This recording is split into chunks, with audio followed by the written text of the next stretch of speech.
Okay. Uh, yes.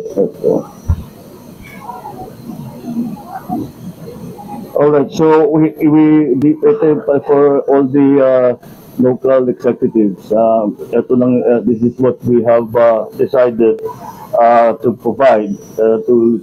This is what we think, or it's not what we decided to provide. It is what we can see is going to be the necessary support that we are going to give. So that's what I was talking about. We have now the kitchens. We have the tent cities, but we will change the tent cities into the modular shelters that we have found to be mas matibay, mas komportable, para kahit na medyo matagalan. Kasi yung infrastructure, pagka i-rehabilitate at saka rebuild, matagal ng kaunti yan eh. So, we will have to find a place na maganda naman ng kanilang lagay. So we are providing meals from the mobile kitchen. Magbibigay din tayo ng 10,000 piso na para sa mga pamilyang tuluyang nasira na ang tahanan, para meron silang pambili. Kung naman meron silang pambili para ayusin nila, kung baka kaya na lang umpisahan, ayusin yung kanilang bahay.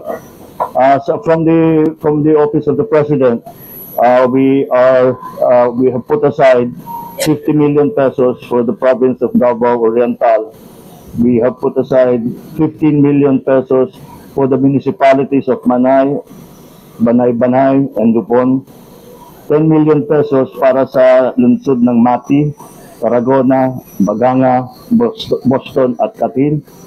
5 milyong piso sa municipality na Caraga at San Isidro, at 3 milyong piso para sa municipality ng Governor Generoso.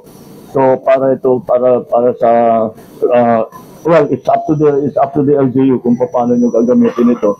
Yung iba ginagamit para pang augment doon sa ginagawa ng DSWD. But the reason na binibigay namin itong pondo sa inyo, dahil as a former governor, I know that lahat ng bawat lugar may kaibahan sa pangangailangan.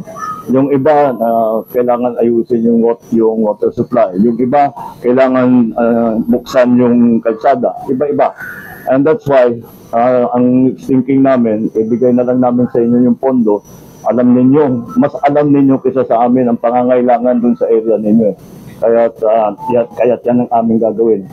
At sa mga ibang apektadong LGU, meron naman tayong 20 million pesos para sa probinsya ng Agusan del Sur, 15 million para sa Davao de Oro, Davao del Norte, Davao Occidental, Davao City, Agusan del Norte, Surigao del Norte, Surigao del Sur at Dinagat Island.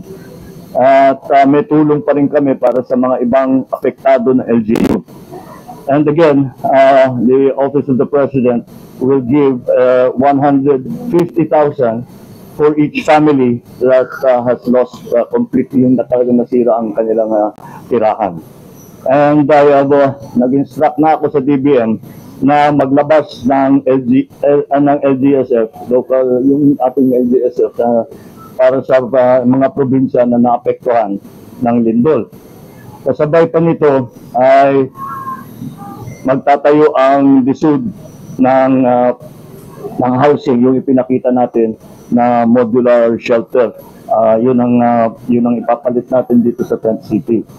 And this is going to be under may program ang DSUD talaga para dito, Integrated Disaster Shelter Assistance Program, yung IDSAP na tinatawag nila. Doon yan ang kanilang gagawing trabaho para dito sa area ninyo.